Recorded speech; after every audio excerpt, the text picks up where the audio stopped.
સાથીઓ, પ્રધાનમંત્રી હોવા છતાં પણ તિરંગાનો ક્રમ એ ઉલટો લગાવવામાં આવે તો આપણે સમજવું શું?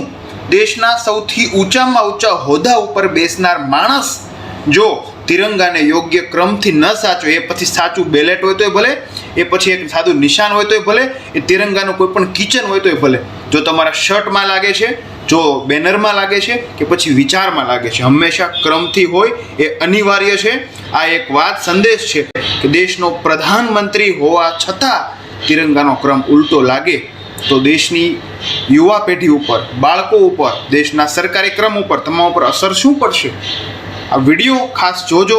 તમે દરેક લોકોએ પણ જોયું હશે કે પ્રધાનમંત્રી નરેન્દ્ર મોદીના લાઈવ સેશનમાં પણ આ ફોટો પાડ્યો છે એવું જ નહીં, આખા લાઈવમાં જે તિરંગાનો ક્રમ લીલો ઉપર, સફેદ વચ્ચે અને કેસરી નીચે, એટલે કે ઉલટો ક્રમ છે. ભયંકર તિરંગાનું અપમાન લાઈવ લાલ ચોકમાંથી થયેલ છે પ્રધાનમંત્રી નરેન્દ્રભાઈ મોદી દ્વારા.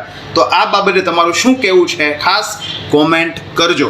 જય હિન્દ, જય ભારત. તિરંગો હંમેશા માટે દિલમાં હશે, એ પણ યોગ્ય રીતે, યોગ્ય દિશામાં. આભાર મિત્રો.